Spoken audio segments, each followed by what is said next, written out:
Hello, everybody, and welcome to the Saturn Slam review. After our, wait, no, we weren't. We had a show last week. We just didn't review NXT. That's what happened. Right.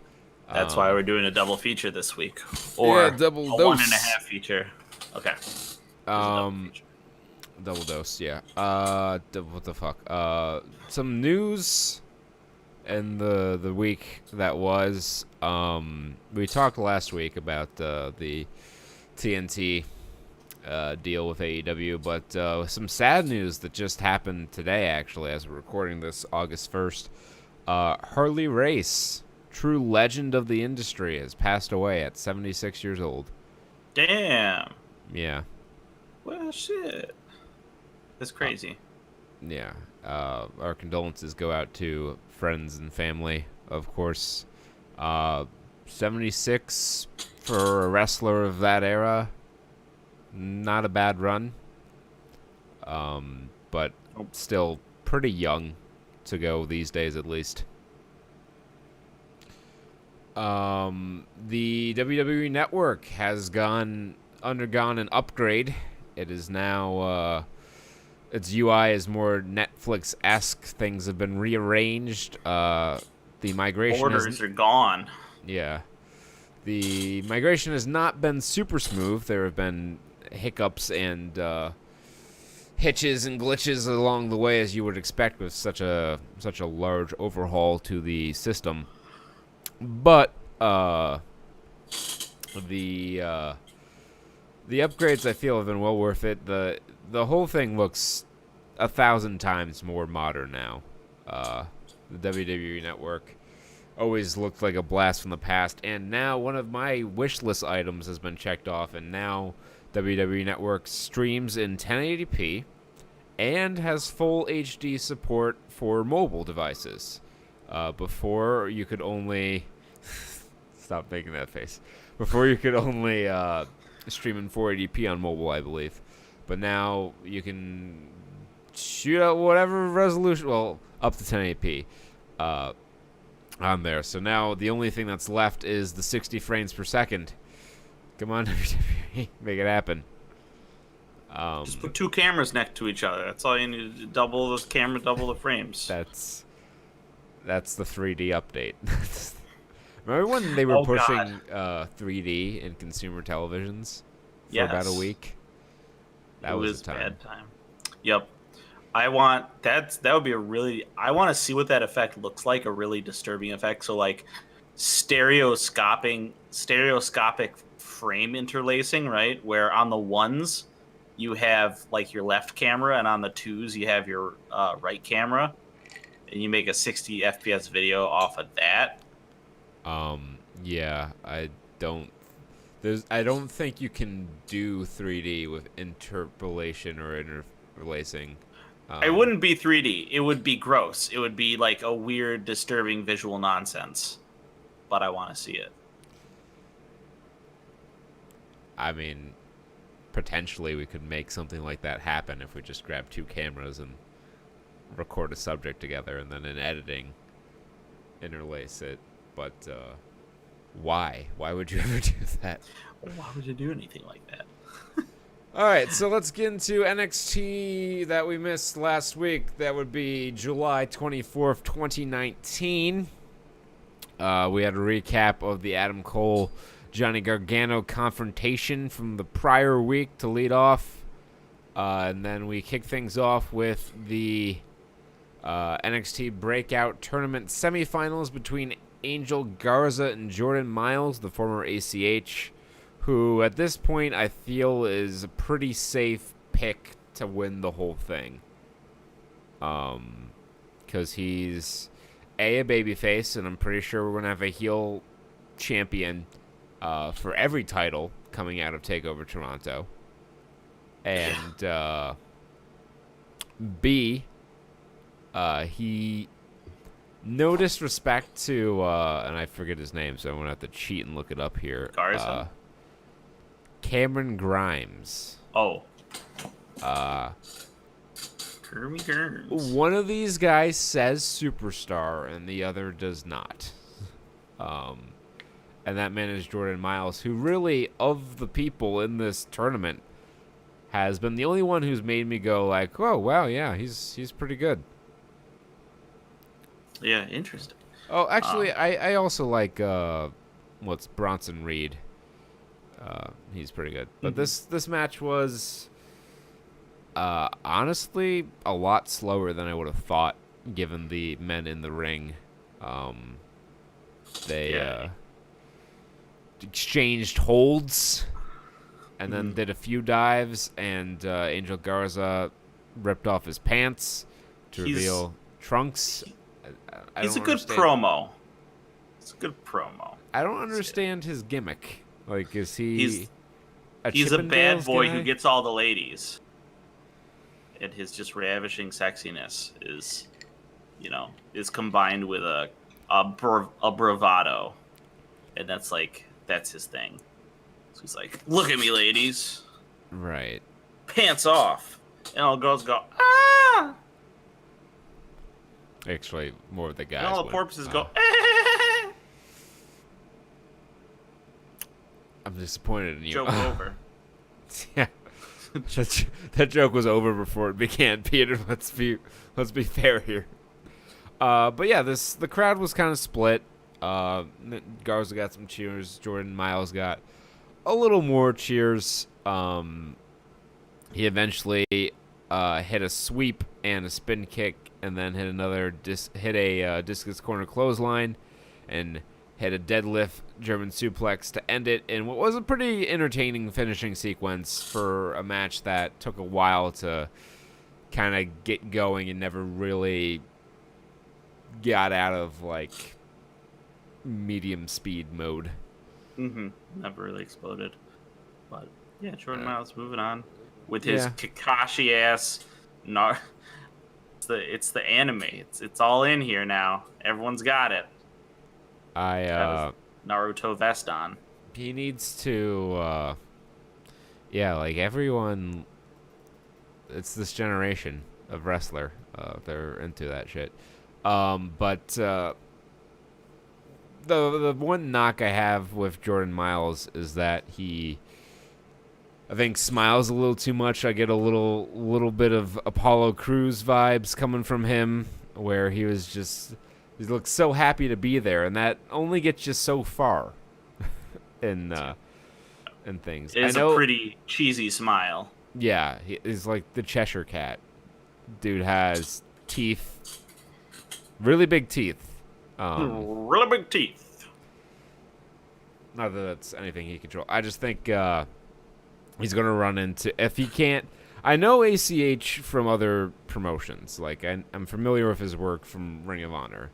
And he can be serious if he needs to be. So I'm not too worried about it. But if they're going to keep him as the smiling black guy, I don't think he's going to have quite as long a run of success as he is capable of having. But after the match, he's celebrating, and Shane Thorne interjects himself into this, saying, this breakout tournament's a farce. You got Shane Thorne right here. Why drink RC Cola when you can have Coke? Essentially, was this promo. No one really said anything much out after this. I assume that Thorne will be feuding with the winner following their title shot, or maybe prior to it, to give them a win to establish some credibility before they plausible challenge for one of the titles. Is Nick Miller out? I forget. Nick Miller asked for his release. Okay. And it was granted. He said he was going to retire and spend time with his family, and then showed up in Japan wrestling like 3 weeks later. So pulled a fast one on him. He hit him with the old Sydney Bamboozle. The old presidential retreat there. I need to spend more time with my family. Yeah. and not cheat on my wife. Backstage, Johnny Gargano cuts a promo where he announces his stipulation of a street fight for the 3 Stages of Hell match. I have an idea for this. Adam Cole announced that his fall was going to be a straight wrestling match. I have an idea for this, and I'm going to preface it with I know they can't actually do this because of the logistics of the situation, but how cool would it be if they do the match and first fall is straight wrestling match and Johnny Gargano picks up the win. Then they do the street fight and the rest of the Undisputed Era run in and they basically 4-on-1 beat the shit out of Johnny Gargano and Adam Cole wins the second fall. And then Regal comes down and is like, okay, we can't have the four of you out here causing havoc, so the third fall is going to be in a steel cage. And then you shoo them off and you put the steel cage down and they wrestle a cage match for the third fall. Now, as cool as that would be, I understand you can't do it because everyone would know with this fucking cage hanging above the ring.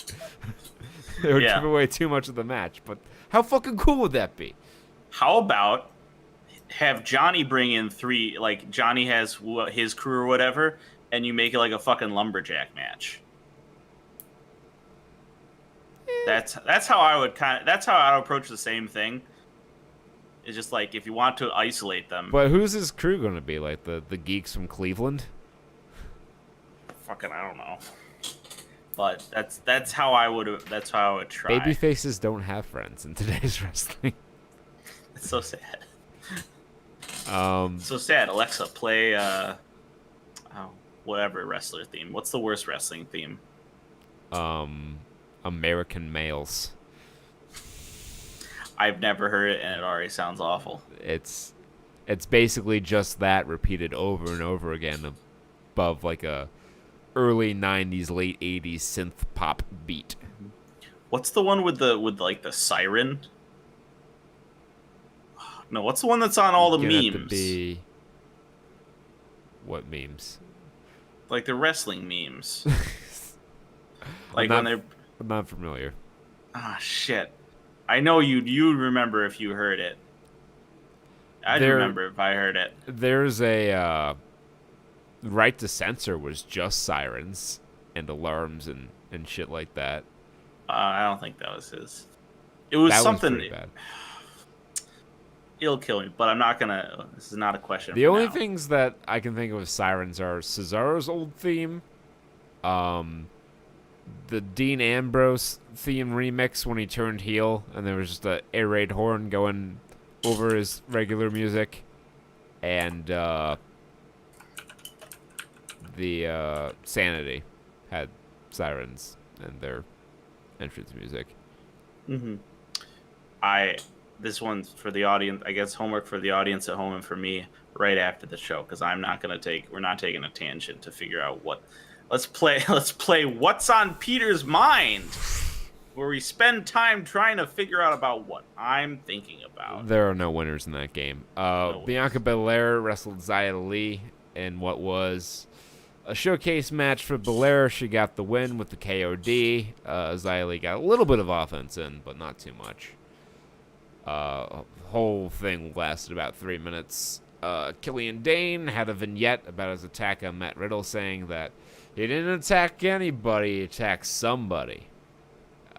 Which, as far as explanations of this shit go, why not?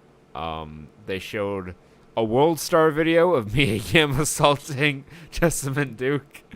Surprise motherfucker needs to be on a t-shirt for Mia Yim, like yesterday. That made me audibly laugh when I watched it. I personally giggled at the security cam footage with high Dolby Foley effect. You know, good sound, catching those footsteps and all. Yeah. No, that was pretty good. Surprise, motherfucker is surprise, motherfucker. So they've decided that Mia Yim is going to lean into the black part of her ancestry. Yeah, it seems where they're going at the moment. We'll talk more about it for this current week's episode and the promo she cut on Shayna Baszler, which was like borderline offensive. Yeah. Io Shirai wrestled. Isn't her dad sorry, isn't her dad like some really prestigious profession? Like he's like a doctor or something, or he's like a surgeon. I will look that up. Uh, da, da, da, da, da. Developmental Mae Young Classic doesn't have. It's not on our Wikipedia. I'm gonna go Mia Yim dad. Yep. Her father. Okay, yeah, I see that he's black, but what does he do for a living? uh, I don't know. Okay, well, if any of you know, let us know. But yeah, she's black and Korean,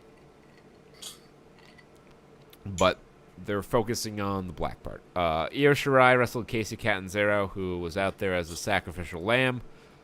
She didn't officially take the loss, though, because Candice LeRae ran in almost immediately and caused the DQ. And that's the takeover match that was added. Yep. Regal was very chipper these last couple weeks. Yeah, he's feeling good.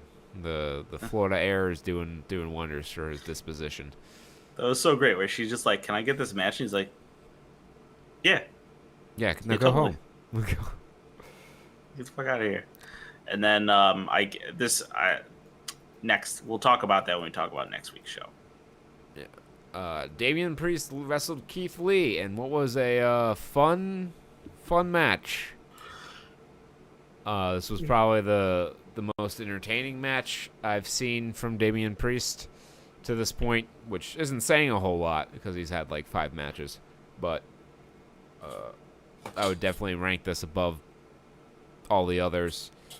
The match started out with some storytelling where they were playing a game of one-upsmanship, which resulted in a strike exchange where they were dipping and ducking each other's strikes, and it was punctuated by a Keith Lee reverse wheel kick, which was rather impressive for a man of that size.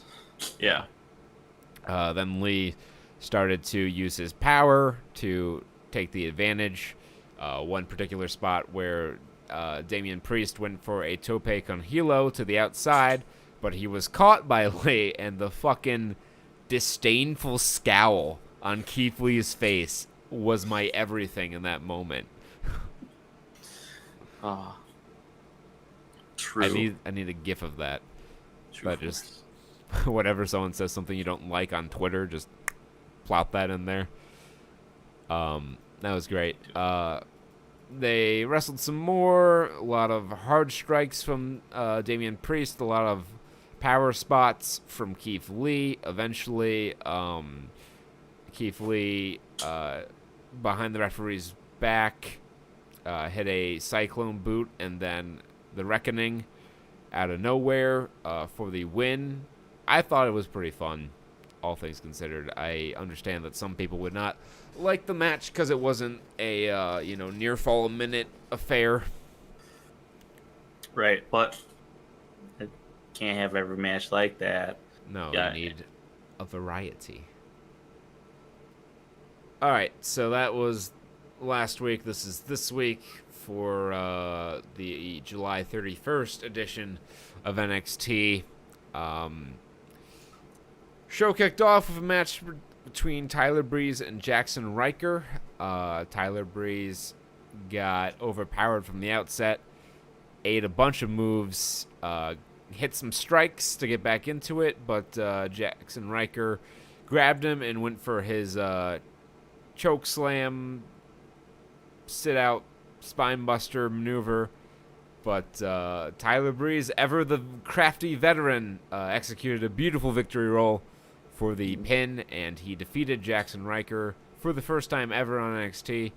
Not the Undisputed Era. Jeez, why would I ever insult them like that? The Forgotten Sons jumped in the ring and put the boots to Tyler Breeze, but he was saved by a returning Fandango.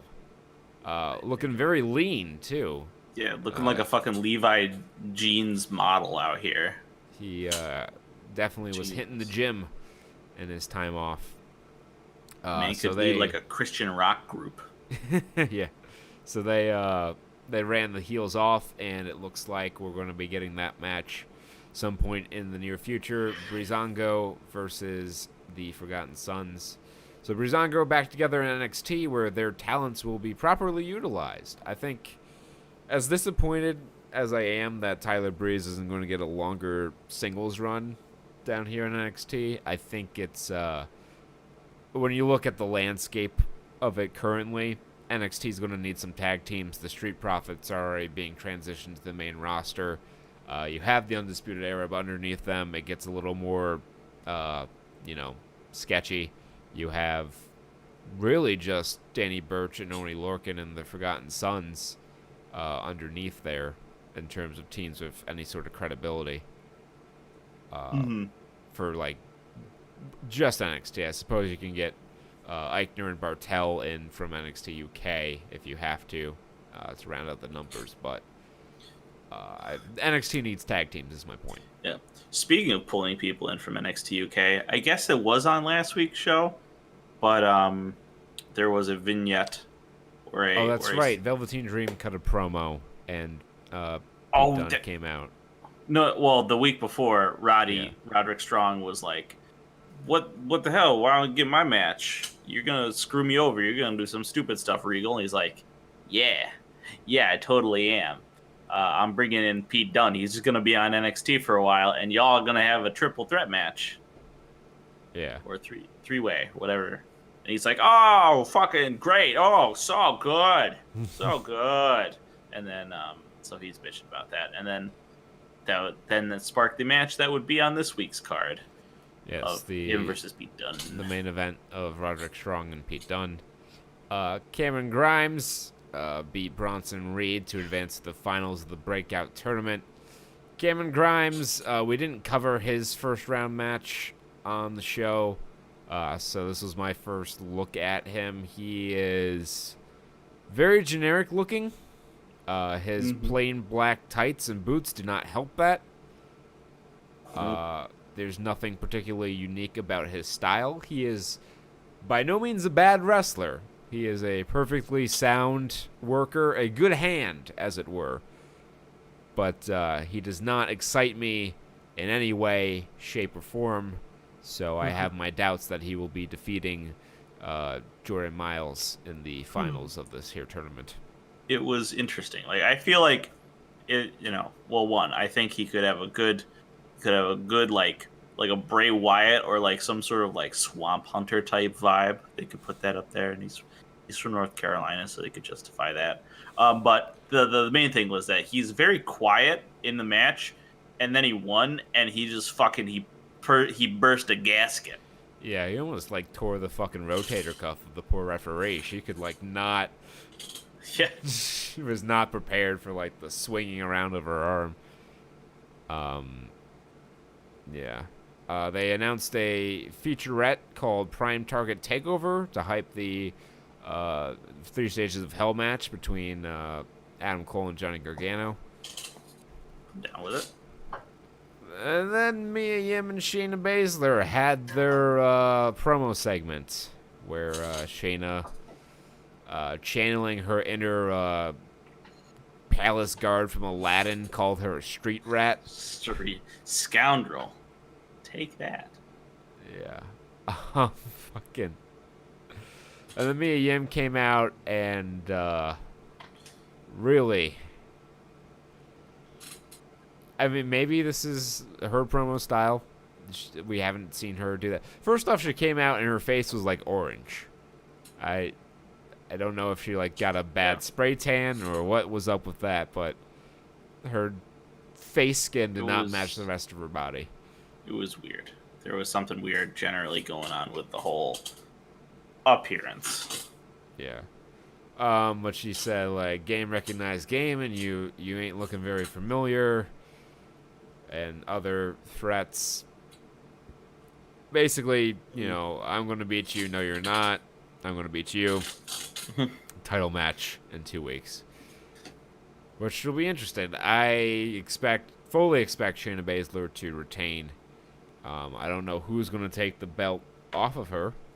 Normally, the SummerSlam takeover is one of the big ones, and you see a title change. We saw it last year in Brooklyn. We were there when Kairi Sane got the surprise win over Shayna Baszler, and the whole place went crazy, and I hugged a stranger. And Unforgettable. it was a fun night. But I want to give a brief shout out to the Battle of the Bands t-shirt contest they were wearing, where Shayna Baszler was out there in her Slayer t-shirt and Mia Yim was out there in her NWA shirt. So yeah, that happened. And then Pete Dunne wrestled Roderick Strong in a match that was good after like 10 minutes, and then it ended very, not abruptly, but I didn't care for the finish. It started off pretty slow. They did some mat wrestling, and then it went to a stalemate, and Strong snuck in a cheap shot into Zaguri. He got the heat undone, but Dunne fought back with a lariat bomber. And then he started targeting his arm, worked that over. They went to the corner. Strong cut him off, lifted him into a torture rack. And then he hit a backbreaker and another backbreaker, and he slammed him down on the ring apron a couple times. There were some superplex attempts. And eventually they started just hitting they didn't really hit a lot of big moves. They reversed a lot of big moves. Yeah. One sequence in particular towards the finish. Actually, this led into the finish, if I remember correctly. Or was briefly before it. Roderick Strong hit an Olympic slam and tried to hook him up for another. And then I'm not sure what we're supposed to believe he was going for when he lifted Dunne up and he reversed the DDT with a DDT. But it was some move that I've never seen Roddy do before. Roddy Strong's mystery move. Carnival House. Come and get slammed some way. The finish was pretty neat right up until the actual move that ended it.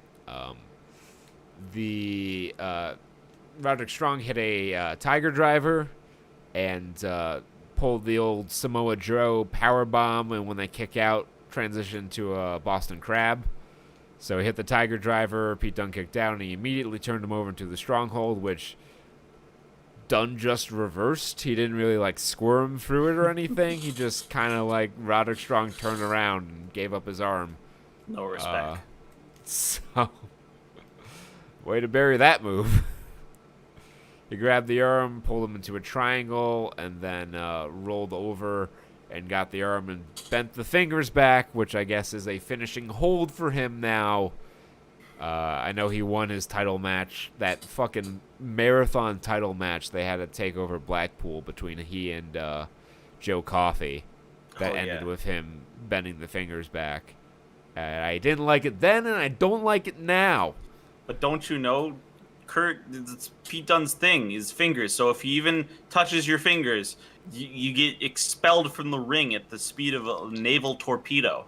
I didn't like it when fucking what's his face, Marty Scurll started doing it and everything. I don't like it when Pete Dunne does it. I don't like it. I know it's a big part of the British strong style, but I don't like it. It doesn't have any satisfying sound. It's impractical. It like sabotages the storytelling of the match, because if you fucking break someone's finger, they cannot lift you for any subsequent moves.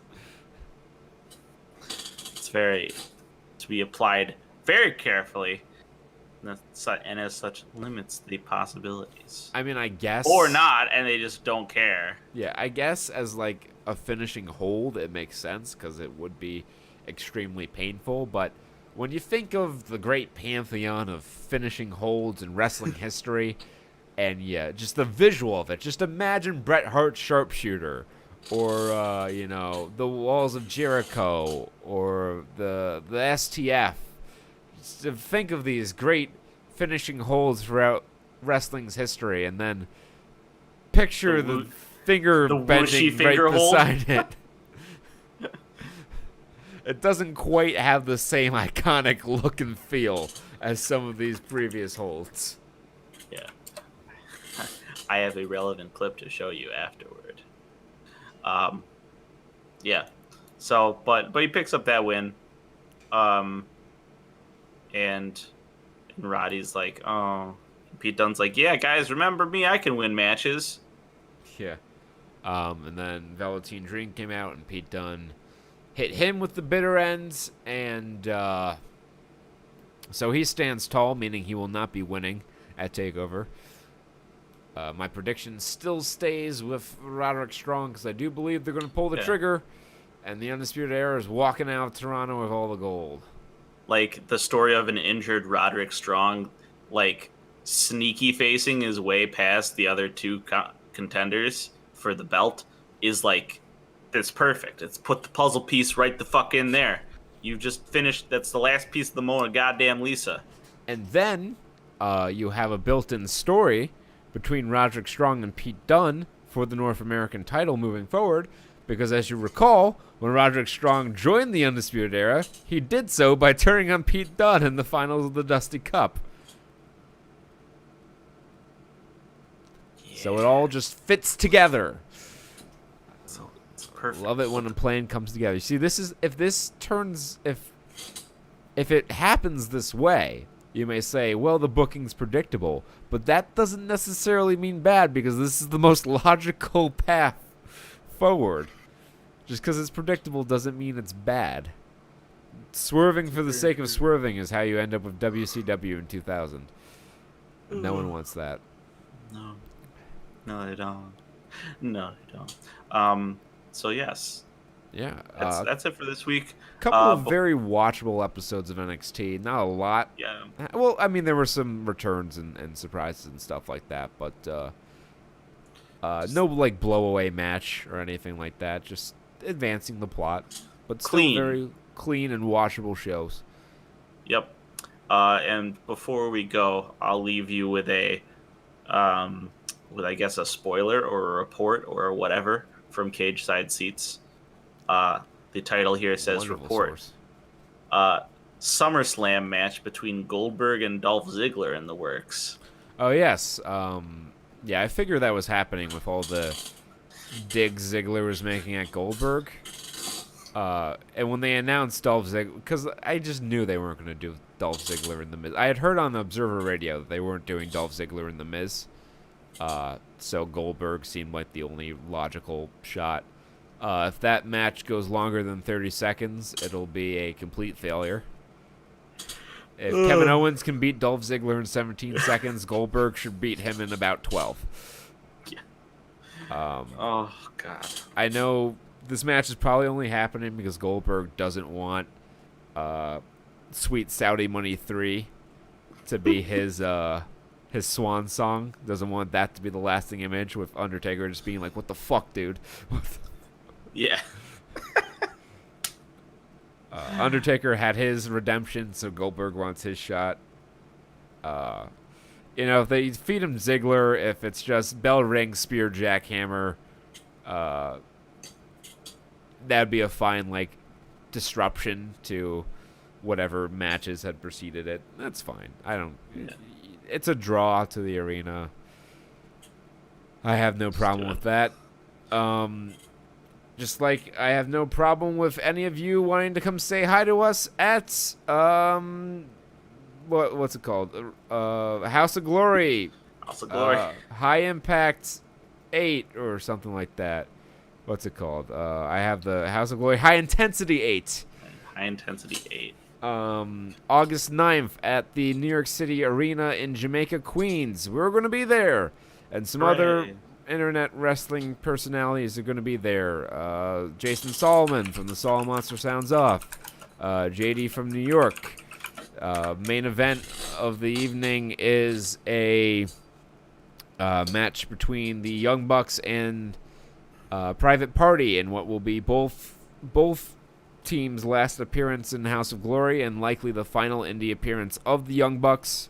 Also, TNA X Division champion Impact X Division champion Rich Swann defends his title in a 6-way match, and other surprises I'm sure still on hold. First 4 rows are sold out, yet general admission tickets, to my knowledge, are still available for just $20. So Wow. grab your seats while you can. It promises to be a fun night. I am not being paid in any way by House of Glory to promote this, though I should be. But Yeah.